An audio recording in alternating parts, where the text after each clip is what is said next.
नमस्कार दोस्तों। जैसा कि आप देख रहे हैं चाइल्ड डेवलपमेंट एंड पेडागोजी, जिन्हें हम सीडीपी के नाम से जानते हैं, बाल विकास व शिक्षा शास्त्र। ये पेपर की बात करें, पेपर कब का है आपका? तो पेपर ये आपका है 31 ओके 31 जनवरी 2021। ये 2021 का पेपर है सीडीपी फर्स्ट पेपर। ओके, जहाँ से बात करें ये कौन सा पेपर है, तो पेपर ये आपका चला जाएगा फर्स्ट। ओके, ये पेपर फर्स्ट 1 to 5 के लिए जिन्हें पूछा जाता है। चलिए आगे देखते हैं सीडीपी किस प्रकार से पूछे गए थे 2021 जनवरी में। सबसे पहला क्वेश्चन सीडीपी से, सबसे पहला क्वेश्चन आपसे यह करता है माय फ्रेंड्स कि एक खेल क्रिया के दौरान चोट लगने पर रोहन रोने लगा। यह देखकर उसके पिता ने कहा, लड़कियों की तरह व्यवहार ना करो, लड़के रोते नहीं हैं। पिता का यह कथन क्या वो लैंगिक रूढ़िवादिताओं को दर्शाता है, या फिर ऑप्शन 2 लैंगिक रूढ़िवादिताओं को चुनौती देता है, या ऑप्शन 3 लैंगिक भेदभाव को कम करता है, या ऑप्शन 4 लैंगिक समानताओं को बढ़ावा देता है। सही उत्तर की और बात करें माय फ्रेंड्स, तो यहाँ पर एक खेल हो रहा है। ओके, खेल के दौरान बच्चा खेल रहा है। बच्चे को चोट लगने पर जब वो पिता को बताता है कि मुझे चोट लगी, तो पिता उन्हें कहते हैं रोता हुआ देख करके कि क्या तुम लड़कियों की तरह रो रहे हो? ओके, लड़के रोते नहीं हैं। तो ये जो बोलने का जो जो ये वाक्य रहा, ये किस चीज़ को दर्शाता है? क्या यह इनमें से आपको वो बताना था कि किस चीज़ को दर्शाता है? तो वो दर्शाता है आपका ऑप्शन 1 लैंगिक रूढ़िवादिता को। ओके, जो शुरुआती से चली आ रही है उसके अकॉर्डिंग यह कथन जो है उस चीज़ को दर्शाता है। चलिए सेकंड क्वेश्चन की ओर बढ़ते हैं। क्वेश्चन नंबर 2 आपसे क्या कहता है, एक प्रगतिशील कक्षा में ऑप्शन 1 कहता है आपसे अध्यापक को अटल पाठ्यक्रम का पालन करना चाहिए। ऑप्शन 2 कहता है विद्यार्थियों में प्रतिस्पर्धा पर बल देना चाहिए। ऑप्शन 3 कहता है ज्ञान की संरचना के लिए प्रचुर मौके प्रदान करना चाहिए। या ऑप्शन 4 आपसे कहता है कि विद्यार्थियों को उनके अकादमिक अंकों के आधार पर नामांकन करना चाहिए। आई होप्स आपने आंसर गेस कर लिया कि एक प्रगतिशील कक्षा की बात की जा रही है। तो प्रगतिशील कक्षा में जो होगा वो होगा ऑप्शन नंबर 3 ज्ञान की संरचना के लिए प्रचुर मौके प्रदान करना। ओके, कि बच्चे जिस प्रकार से अपने ज्ञान की संरचना स्वयं करते हैं, बस फ़र्क इतना है कि उन्हें मौका प्रदान किया जाना चाहिए। ओके, हर परिस्थिति के अकॉर्डिंग वो स्वयं ही अपना ज्ञान की संरचना कर लेते हैं। ये प्रगतिशील कक्षा का सही उत्तर होगा। थर्ड क्वेश्चन की और बात करें, थर्ड क्वेश्चन आपसे क्या कहता है माय फ्रेंड्स, थर्ड क्वेश्चन आपसे कह रहा है कि एक गतिविधि के दौरान छात्रों को संघर्ष करते देख, ओके, एक अध्यापिका बच्चों को संकेत के इशारे जैसे क्या, क्यों, कैसे प्रदान करने का फैसला लेती है। बताइए कि ले वाइगोत्स्की के सिद्धांत के अनुसार अध्यापिका की योजना क्या कहलाएगा। ओके, जिस प्रकार से बच्चे किसी कार्य में संघर्ष कर रहे हैं, उन्हें संघर्ष करता देखते हुए उनके टीचर जो है वो उनके संकेत के माध्यम से उनकी मदद करना एक तरह से चाह रही है। ओके, और वो कैसे करी, क्या, क्यों, कैसे बोल करके। ओके, कि इसका उत्तर क्या होगा, क्यों और कैसे, बताइए। तो ये जो ले वाइगोत्स्की के अकॉर्डिंग बताइए इन चारों ऑप्शन में अप्रोप्रिएट आंसर कौन सा बैठेगा ऑप्शन में। पहला ऑप्शन क्या बच्चों को अधिगम के लिए अनुप्रेरित यानी कि निष्प्रेरित करेगी। या ऑप्शन 2 अधिगम के लिए पाठ जिन्हें हम आधारभूत संरचना कहते हैं का काम करेगी। या ऑप्शन 3 छात्रों में प्रत्याहार यानी कि निकास प्रवृत्तियां पैदा करेगी। ऑप्शन 4 अधिगम की प्रक्रिया में अर्थहीन होगी। तो सही उत्तर की ओर बढ़ते हैं। जिस प्रकार से टीचर मदद करना चाह रही है और यह जो कथन है ले वाइगोत्स्की के अकॉर्डिंग यानी कि उनके सिद्धांत की बात करें, तो वो ऑप्शन नंबर 2 यानी अधिगम के लिए पाठ आधारभूत संरचना का काम करेगी। ओके, क्योंकि पाठ यानी मदद, यही इनका ले वाइगोत्स्की के सिद्धांत के अनुसार था। चलिए नेक्स्ट क्वेश्चन की ओर बढ़ते हैं। नेक्स्ट क्वेश्चन क्या कहता है, नेक्स्ट क्वेश्चन आ जाइए 4 क्वेश्चन। और बच्चों के समाजीकरण में के संदर्भ में निम्नलिखित में से कौन सा कथन सही है वो बताना। ओके, ध्यान रखिएगा समाजीकरण के संदर्भ में पूछ रहा है सोशलाइजेशन से। ऑप्शन 1 विद्यालय समाजीकरण का एक द्वितीय कारक है और परिवार समाजीकरण का एक प्राथमिक कारक है। या फिर ऑप्शन 2 आपसे कहता है विद्यालय समाजीकरण का एक प्राथमिक कारक है और समकक्षी समाजीकरण के द्वितीय कारक है। या फिर ऑप्शन 3 आपसे कहता है कि समाजीकरण ओके यानी कि समकक्षी समाजीकरण के प्राथमिक कारक है और परिवार समाजीकरण का एक द्वितीय कारक है। या ऑप्शन 4 आपसे कहता है कि परिवार एवं जनसंचार दोनों समाजीकरण के द्वितीय कारक है। सही उत्तर की ओर बात करते हैं माय फ्रेंड्स कि इनमें जो सही जवाब हो जाएगा, एक्चुअली समाजीकरण के संदर्भ में पूछ रहा है कि कौन से कथन सही है, यानी कि आप कथन को देखते अकॉर्डिंग जान सकते हैं क्या होगा। तो हमेशा याद रखिएगा जो जिसके बालक सबसे ज़्यादा करीब है वो हमेशा प्राथमिक होगा और जिसको बाद में जाना वो द्वितीय होगा। जैसे कि करीब किसके, परिवार, परिवार से बच्चा सबसे पहले मतलब सबसे पहले उनको परिवार से ही अकॉर्डिंग हर चीज़ जानने, सीखने और समझने को प्राप्त होता है। किसी भी बच्चे को सबसे पहले परिवार में माता-पिता, भाई-बहन जो भी उनके बड़े हैं, अपने फैमिली मेंबर सभी को जानता है, तो वही एक तरह से समाज में भी आता है। लेकिन सबसे प्राथमिक हम उसी को देंगे जो परिवार का अंडर में हो। ओके, उसके बाद हम जब पारिवारिक जीवन को जी लेता है बच्चा 2-3 साल जैसे भी, उसके बाद ही वो विद्यालय की ओर जाता है। ओके, तो विद्यालय समाजीकरण का द्वितीयक होगा। ओके, क्योंकि विद्यालय परिवार के बाद आता है। इसलिए विद्यालय को हमेशा द्वितीयक समाजीकरण कारक मानेंगे। ओके, और प्राथमिक ये तो ऑप्शन नंबर सही उत्तर की बात करें तो आप समझ गए ऑप्शन नंबर 1 होगा कि विद्यालय समाजीकरण का द्वितीयक और परिवार समाजीकरण का प्राथमिक कारक होता है। चलिए सेकंड क्वेश्चन की ओर बात नेक्स्ट क्वेश्चन की ओर बात करें। क्वेश्चन नंबर 5 आपसे देखिए बहुबुद्धि सिद्धांत से कह रहा है माय फ्रेंड्स, बहुबुद्धि सिद्धांत किस चीज़ पर जोर देता है? ओके, वो बताना है क्या? ऑप्शन 1 बुद्धि लब्धि केवल वस्तुनिष्ठ परीक्षणों पर मापी जाती है, या ऑप्शन 2 एक आयाम में बुद्धिमत्ता अन्य सभी आयामों में बुद्धिमत्ता निर्धारित करती है, या फिर ऑप्शन 3 बुद्धिमत्ता की विभिन्न दिशाएं होती है, या ऑप्शन 4 बुद्धिमत्ता में कोई व्यक्तिगत विभिन्नताएं नहीं होती है। तो यहाँ पर बात करें सही ऑप्शन की कि सही जवाब क्या हो जाएगा, तो वो आपका हो जाएगा ऑप्शन नंबर 3। ओके, कि बुद्धिमत्ता की विभिन्न दिशाएं होती है। क्या होती है? विभिन्न दिशाएं। बुद्धि एक प्रकार से नहीं, मल्टी डायमेंशनल। ओके, मतलब कि अलग अलग तरीके से बहुत सारे फॉर्म्स में वो काम करती है ना। इंटेलिजेंस से पूछा गया था, जैसे कि बुद्धि सिद्धांत जैसे कि हावर्ड गार्डनर द्वारा दिए गए थे, उनके बुद्धि के अलग अलग जिस तरीके से उन्होंने विभिन्न फॉर्म्स बताए थे, अलग अलग सेवरल फॉर्म्स बताए थे इंटेलिजेंसी के, तो इसके अकॉर्डिंग विभिन्न दिशाएं हैं बुद्धिमत्ता की, कोई भी ना कि एक दशा है। और केवल तो बिल्कुल भी नहीं लगेगा। ओके, केवल का यहाँ बिल्कुल भी नहीं, एक आयाम नहीं, और कोई व्यक्तिगत विभिन्नताएं नहीं है, ऐसा कोई बात नहीं है। चलिए नेक्स्ट क्वेश्चन की ओर बढ़ते हैं। 6 क्वेश्चन नंबर क्या कहता है? 6 क्वेश्चन नंबर आपसे कहता है माय फ्रेंड्स कि लॉरेंस कॉलबर्ग ओके के सिद्धांत के अनुसार देखिए किसी कार्य को इसलिए करना चाहिए क्योंकि दूसरे इसे स्वीकृति देते हैं। तो नैतिक विकास के किस चरण को दर्शाता है वो बताना है। क्या वो प्रथा पूर्व, या फिर ऑप्शन 2 प्रथागत, या थर्ड उत्तर प्रथागत, फोर्थ अमूर्त संक्रियात्मक। जहाँ तक इंग्लिश में आप बात करें तो इंग्लिश में भी आप देख सकते हैं pre conventional, conventional, post conventional और फॉर्मल कन्वेंशनल की बात की जा रही है। तो नैतिक विकास के चरण को जो मतलब जो बताता है यहाँ पर, उसके अकॉर्डिंग हो जाएगा प्रथागत। ओके, क्योंकि यहाँ पर किसी कार्य को इसलिए करना चाहिए क्योंकि दूसरे स्वीकृति देते हैं, इसमें दूसरों को ज़्यादातर मान्यता प्राप्त दी जा रही है। और नैतिक विकास के अकॉर्डिंग जो दूसरों को यानी कन्वेंशनल में वो आता है, क्योंकि कन्वेंशनल में बच्चा दूसरे अकॉर्डिंग समाज के अकॉर्डिंग ही सोचता है। ओके, चलिए नेक्स्ट क्वेश्चन की ओर बढ़ते हैं। 7 क्वेश्चन नंबर क्या कहता है? 7 क्वेश्चन नंबर भी देखिए लेव वाइगोत्स्की के हिसाब से पूछा जा रहा है। तो लेव वाइगोत्स्की का जो है यानी कि लेव वाइगोत्स्की, कोहलबर्ग और जिन पियाजे, इन सबको अच्छे से आपको ज़्यादातर प्रैक्टिस की जरूरत है। जितना जितना प्रैक्टिस कीजिए उतना बेटर। लेव वाइगोत्स्की का सामाजिक संस्कृति ओके परिप्रेक्ष्य अधिगम प्रक्रिया में किस चीज़ को महत्व जोर देता है वो बता रहा है। ऑप्शन 1 सामाजिक उपकरण, ऑप्शन 2 गुणारोपण, ऑप्शन 3 अभिप्रेरणा, या ऑप्शन 4 संतुलीकरण। तो ऑप्शन देख करके आप समझ गए होंगे कि ऑप्शन 1 इसका सही जवाब होगा, क्योंकि सांस्कृतिक उपकरण जो होते हैं वो सामाजिक संस्कृति को टूल्स मान करके ही लेव वाइगोत्स्की ने अपने अधिगम को मतलब महत्व पर जोर दिया है। ओके, तो चलिए नेक्स्ट क्वेश्चन 8 नंबर देखिए, जिन प्याजे से भी आ गया। जिन प्याजे क्या कहते हैं? जिन प्याजे कह रहे हैं कि संज्ञानात्मक विकास के सिद्धांत में इनके जो संज्ञानात्मक विकास है ओके कॉग्निटिव डेवलपमेंट के इनका जो सिद्धांत दिया गया है, उनमें बताइए कि संज्ञानात्मक रचनाओं को ब्लैंक के रूप में वर्णित करता है। अब इनके अकॉर्डिंग बताइए कि किस चीज़ में मतलब ये मतलब वर्णित करता है। क्या ऑप्शन 1 मनोवैज्ञानिक उपकरण इनका है, या फिर उद्दीपक अनुक्रिया संबंध, ऑप्शन 3 विकास के समीपस्थ यानी कि क्षेत्र, या फिर 4 स्कीमा जिन्हें मनोबंध के नाम से जानते हैं। ऑप्शन आप देख करके जान जाइए, नहीं जान रहे तो देखिए बहुत ईजी। संज्ञानात्मक संरचना के बाद इन्होंने कॉग्निटिव डेवलपमेंट पर बताई थी। ओके, कॉग्निटिव पर यानी कि इनको संज्ञान पर मेन इंपॉर्टेंट था ना। तो जिन प्याजे के अकॉर्डिंग इनका सबसे पहले बात कि ये इन्होंने उद्दीपक अनुक्रिया दिया ही नहीं, विकास के समीपस्थ दिया ही नहीं, क्योंकि ये तो ये वाइगोत्स्की का है। ओके, और ये बिल्कुल भी नहीं है मनोवैज्ञानिक उपकरण, ये नहीं टूल्स के। उन्होंने बात की थी स्कीमा की। ओके, किनकी? स्कीमा की बात की थी, क्योंकि ये संज्ञानात्मक संरचना पे भी तो है ना। तो संज्ञान का जहाँ तक बात हो रहा है तो इन्होंने सभी चीज़ों को स्कीमा के थ्रू ही इन्होंने मतलब इनका द्वारा दिया गया वर्णित है।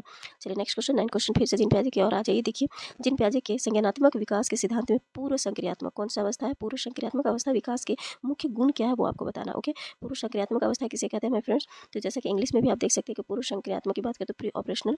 ओके, तो अब आप बताएंगे प्री ऑपरेशनल के अकॉर्डिंग कौन सा इसमें अवस्था है। तो प्री ऑपरेशनल आप समझ सकते हैं कि प्री ऑपरेशनल का जो स्टेज होता है वो होता है आपका 2 से 6 वर्ष। ओके, कितना होता है? 2 से 6 वर्ष का एज होता है बच्चे को। तो 2 से 6 एज के अकॉर्डिंग आपको यहाँ देखना कि क्या उनमें मूर्त सोच का विकास हो जाता है, या उनमें विचार सोच में केंद्रीकरण आ जाता है, या उनमें परिकल्पनात्मक निगमनात्मक सोच आ जाता है। ओके, यानी कि परिकल्पित निगमनात्मक सोच आ जाता है, या संरक्षण और पदार्थों के क्रमबद्ध के करने की क्षमता उनमें विकसित हो जाती है। सही उत्तर की ओर बात करें तो ये आप पूर्व संक्रियात्मक जिन्हें हम प्री ऑपरेशनल के नाम से जानते हैं, उसमें ऑब्वियसली ऑप्शन 2 विचार सोच में केंद्रीकरण आता है। अमूर्त चिंतन तो फॉर्मल स्टेज में आता है, परिकल्पनात्मक फॉर्मल नहीं, अमूर्त चिंतन की एक बात करें तो वो और ये परिकल्पनात्मक ये सब लास्ट स्टेज में आता है। संरक्षण और पदार्थों की क्रमबद्धता ये आ जाता है कॉन्क्रीट ऑपरेशनल में। ओके, तो इसलिए ये सही जवाब हो जाएगा। तो बढ़ते हैं नेक्स्ट क्वेश्चन 10 नंबर क्या कहता है? 10 क्वेश्चन कहता है आपसे कि विकास के संदर्भ में निम्न में से कौन सा कथन सही है वो बताना। ऑप्शन 1 विकास की दर सभी संस्कृतियों में सभी के लिए समान होती है, या ऑप्शन 2 विकास केवल विद्यालय में होने वाले अधिगम से होती है, या ऑप्शन 3 केवल विकास केवल बाल्यावस्था के दौरान ही होता है, या ऑप्शन 4 विकास बहु आयामी होता है। सही उत्तर की ओर बात करें तो जो विकास के संदर्भ में इनमें से कथन की बात करें तो वो हो जाएगा आपका ऑप्शन नंबर 4, यानी कि विकास जो होता है वो बहुआयामी होता है। ओके, जिसे मल्टी डायमेंशनल के नाम से भी हम जानते हैं। ठीक है, एक स्तर से नहीं, वो इस तरह से होता है। सेकंड क्वेश्चन आपसे क्या कहता है, जन्म से किशोरावस्था तक बच्चों में विकास किस क्रम में होता है वो आपको बताना। क्या वो क्रम संवेदिक, मूर्त, अमूर्त होता है? ऑप्शन 2 अमूर्त संवेदिक या मूर्त होता है। ऑप्शन 3 मूर्त, अमूर्त, संवेदिक होता है। ऑप्शन 4 अमूर्त, मूर्त या फिर संवेदिक होता है। सही उत्तर की बात करें तो जन्म से यानी कि 2 से लेकर के पूरे 14 से 15 एज तक की बात की जा रही है, टोटल ले लेना है, तो उसमें आपका सबसे पहला जो होता है वो होता है संवेदिक होता है, उसके बाद मूर्त होता है, उसके बाद अमूर्त होता है। ओके ओके, यानी कि सबसे पहले यहाँ पर हम बात करें तो सेंसरी, इंग्लिश में भी देख सकते हैं आप, सेंसरी होता है सबसे पहले, और उसके बाद कॉन्क्रीट, उसके बाद ऑब्स्ट्रैक्ट थिंकिंग आती है। जहाँ हिंदी में कंफ्यूज चलेगा वहाँ आप इंग्लिश का भी सहारा ले सकते हैं, क्योंकि संवेदिक का कहने का मतलब है जिनमें 0 से 2 वर्ष की ओर होता है। मूर्त यानी कि उनमें आराम से 6 से 7 वर्ष की ओर हर चीज़ का उनमें आ जाता है, क्लासिफिकेशन हो चाहे सीरिएशन हो चाहे किसी भी प्रकार से उनमें सब चीज़ की आ जाती है। अमूर्त जिन्हें वो जो चीज़ ना हो सामने देख छू नहीं सकते, उनके बारे में भी सोचना वो प्रारंभ कर देते हैं अमूर्त चिंतन में। यहाँ देखिए क्वेश्चन नंबर 12 क्या कहता है आपसे, एक प्रगतिशील कक्षा में व्यक्तिगत विभिन्नताओं को किस प्रकार देखा जाना चाहिए वो बोलता है। ऑप्शन 1 अधिगम की प्रक्रिया में बाधा के रूप में देखा जाना चाहिए। ऑप्शन 2 अध्यापक के पक्ष पर असफलता के रूप में देखा जाना चाहिए। ऑप्शन 3 योग्यता आधार समूह बनाने का मापदंड के रूप में देखा जाना चाहिए। ऑप्शन 4 अध्यापन अधिगम प्रक्रिया की प्रयोजना के लिए महत्वपूर्ण मतलब होता है उसमें देखना चाहिए। तो क्वेश्चन नंबर 12 की बात करें तो ऑब्वियसली एक ही पॉजिटिव उत्तर निकल रहा है, वो ऑप्शन 4 यानी कि अध्यापन अधिगम प्रक्रिया में प्रयोजना के लिए महत्वपूर्ण की और मतलब इनका देखा जाना चाहिए। ओके, प्रगतिशील कक्षा के बारे में, बाकी सारा का सारा निगेटिव है। चलिए नेक्स्ट क्वेश्चन क्या बढ़ते हैं। नेक्स्ट क्वेश्चन समावेशी कक्षा से है। क्या कहता है क्वेश्चन नंबर 13, एक समावेशी कक्षा में ब्लैंक पर जोर होना चाहिए। किस चीज़ पर जोर होना चाहिए? प्रदर्शन अभिमुखी लक्ष्यों पर, या फिर अभिभेदी समरूपित निर्देशों पर, या फिर सामाजिक पहचान के आधार पर छात्रों के अलगाव पर, या फिर हर बच्चे के सामर्थ्य के अधिकतम करने के लिए अवसर प्रदान पर। ओके, तो जहाँ पर बात की जा रही हो अवसर प्रदान की, तो ऑब्वियसली उत्तर तो वही होगा ना। तो यानी कि एक समावेशी कक्षा में हर बच्चे के सामर्थ्य को अधिकतम करने के लिए, ओके, उन्हें बढ़ाने के लिए अवसर प्रदान करने पर हमें जोर देना चाहिए। ओके, सही उत्तर 4 हो जाएगा। 14 क्वेश्चन की ओर बढ़ते हैं। देखिए दिव्यांगता से है। ओके, तो दिव्यांगजन अधिकार अधिनियम 2016 के अनुसार निम्नलिखित में से किस शब्दावली का प्रयोग उपयुक्त है वो बताना। ऑप्शन 1 क्या है? मंदित छात्र। ऑप्शन 2 विकलांग छात्र। ऑप्शन 3 छात्र जिसे शारीरिक दिव्यांगता है, या ऑप्शन 4 छात्र जिसकी अशक्त शरीर है। ओके, तो यहाँ पर बताना आपको कि क्या सही रहेगा। शब्दावली का प्रयोग करना है इनके लिए, क्योंकि सबको पता है दिव्यांग है, तो उनके लिए शब्दावली का किस चीज़ का उपयुक्त रहेगा। ओके, उपयुक्त भी प्रयोग दिख रहा है शब्दावली का। मंदित छात्र बोलना गलत रहेगा, विकलांगता बोलना छात्र रहेगा, शक्ति अशक्त यानी कि शरीर अशक्त ये गलत रहेगा। ऑप्शन 3 सही रहेगा कि छात्र जिसे शारीरिक दिव्यांगता हो। ओके, तो ये सही तरीके से रहेगा इसका उत्तर। नेक्स्ट क्वेश्चन 15 क्वेश्चन देखिए क्या कह रहा है। 15 क्वेश्चन कहता है मेरे फ्रेंड्स कि अधिगम कठिनाइयों से जूझते छात्रों की जरूरत को संबोधित करने के लिए एक अध्यापक को बताइए क्या नहीं करना चाहिए। यहाँ ध्यान रखिएगा क्या नहीं करना चाहिए। ओके, क्या उन्हें दृश्य श्रव्य सामग्री का इस्तेमाल नहीं करना चाहिए।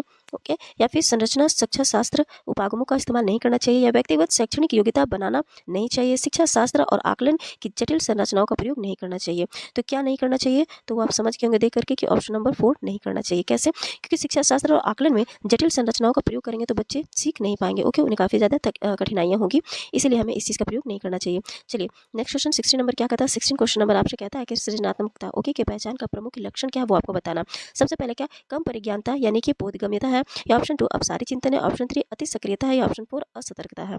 तो सही उत्तर की बात करें कि इनमें से सृजनात्मकता की पहचान का प्रमुख लक्षण क्या है, तो वो हो जाएगा ऑप्शन नंबर 2 अपसारी चिंता। ओके, डाइवर्स थिंकिंग, क्योंकि इससे बच्चे हर तरफ से इसके अकॉर्डिंग बच्चे हर तरफ से सोचते हैं। ओके, क्योंकि ये ओपन एंडेड होता है चिंतन थिंकिंग। चलिए नेक्स्ट क्वेश्चन की ओर बढ़ते हैं। Question number 17। क्वेश्चन नंबर 17 क्या कहता है कि विविध पृष्ठभूमियों के अधिगमकर्ताओं को संबोधित करने हेतु एक अध्यापक को क्या करना चाहिए। ऑप्शन 1 विविधता संबंधी मुद्दों पर बातचीत टालनी चाहिए। ऑप्शन 2 विविध विन्यासों से उदाहरण लेना चाहिए। ऑप्शन 3 सभी के लिए मानकीकृत आकलनों का इस्तेमाल करना चाहिए। ऑप्शन 4 ऐसे कथनों का इस्तेमाल करना चाहिए जो नकारात्मक बुद्धिमत्ता धारणाओं को मजबूत करे। ओके, तो यहाँ पर क्वेश्चन आपसे कह रहा है कि विविध पृष्ठभूमि अलग अलग पृष्ठभूमि से आए हुए जो बच्चे रहेगा अधिगमकर्ता हैं, तो उनको किस प्रकार से अध्यापक को संबोधित करना चाहिए। ओके, एक शिक्षक को किस प्रकार से बच्चों को संबोधित करना चाहिए, तो वो करना चाहिए एक तरह से ऑप्शन नंबर 2 विविध विन्यासों से उदाहरण लेने चाहिए। ओके, तो विविध विन्यासों से उदाहरण लेना चाहिए, ना कि टालनी चाहिए। ओके, नामांकित सिर्फ आकलन करना इस्तेमाल सही रहेगा, और नहीं नकारात्मक यहाँ पर रूढ़िबद्ध धारणाओं को मजबूत करना रहेगा। तो ऑप्शन नंबर ऑप्शन नंबर 2 सही होगा क्वेश्चन नंबर 17 का। 18 क्वेश्चन देखिए क्या कहता है। 18 क्वेश्चन कहता है कि समस्या समाधान क्षमताओं को किस प्रकार सुसाधित किया जा सकता है वो बताना। ओके, ऑप्शन 1 लगातार अभ्यास और कार्यवंत पर जोर देकर के। ऑप्शन 2 समस्याओं के हल हेतु अटल प्रक्रिया के इस्तेमाल को बढ़ावा देकर के। ऑप्शन 3 समरूपों के इस्तेमाल को बढ़ावा देकर के। ऑप्शन 4 विद्यार्थियों में डर की भावना पैदा करके। सही ऑप्शन की ओर बढ़ते हैं। क्वेश्चन नंबर 18 जो समस्या समाधान क्षमताओं को सुसाध्य किया जाता है उसके बारे में बात करें तो वो हो जाएगा आपका ऑप्शन नंबर 3। ओके, समरूपों के इस्तेमाल को बढ़ावा देकर के, किनका? समरूपों के इस्तेमाल को बढ़ावा देकर के। ओके, ना कि कार्यबंध पर जोर देना तो बिल्कुल भी नहीं है, अटल प्रक्रिया भी बिल्कुल इस्तेमाल करना सही नहीं है, और साथ ही साथ डर का भावना तो बिल्कुल भी पैदा नहीं करना है। तो नेक्स्ट क्वेश्चन 19 की ओर बढ़ते हैं। ओके, 19 क्वेश्चन देखिए क्या कहता है आपसे। 19 क्वेश्चन है कि अधिगम की अभिप्रेरणा को किस प्रकार कायम रखा जा सकता है। ओके, क्या उन्हें बच्चे को मानदंड देकर के रखा जा सकता है, क्या उन्हें प्रवीणता अभिमुखी लक्ष्यों पर जोर देकर के, या ऑप्शन 3 बच्चों को बहुत आसान क्रियाकलाप देकर के, या ऑप्शन 4 यंत्रवद याद करने पर जोर देकर के।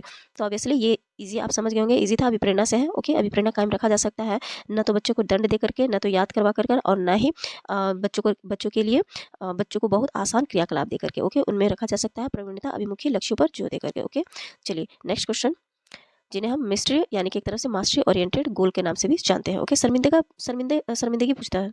ओके सॉरी, चलिए नेक्स्ट क्वेश्चन 20 की ओर बढ़ते हैं। 20 नंबर क्या कहता है, शर्मिंदगी। शर्मिंदगी क्या है वो बताना। क्या वो शर्मिंदगी ऑप्शन 1 का संज्ञान से कोई संबंध नहीं है, ऑप्शन 2 का संज्ञान पर नकारात्मक प्रभाव पड़ सकता है, ऑप्शन 3 बच्चों के अधिगम हेतु अभिप्रेरित करने के लिए बहुत प्रभावशाली है, ऑप्शन 4 के भाव को अध्यापन अधिगम प्रक्रिया में बारंबार पैदा करना चाहिए।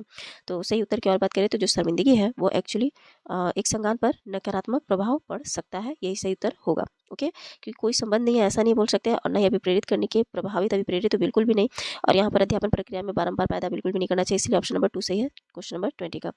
21 क्वेश्चन नंबर क्या कहता है। 21 क्वेश्चन नंबर कहता है कि अध्यापन अधिगम का सबसे प्रभावशाली माध्यम कौन सा है वो बताना आपको। पहला नंबर है विषय वस्तु को याद करना, सेकंड नंबर है संकल्पनाओं के बीच संबंध खोजना, थर्ड है बिना विशेषण यानी कि विश्लेषण के अवलोकन यानी कि अवलोकन करना, ऑप्शन 4 अनुकरण नकल और दोहराना।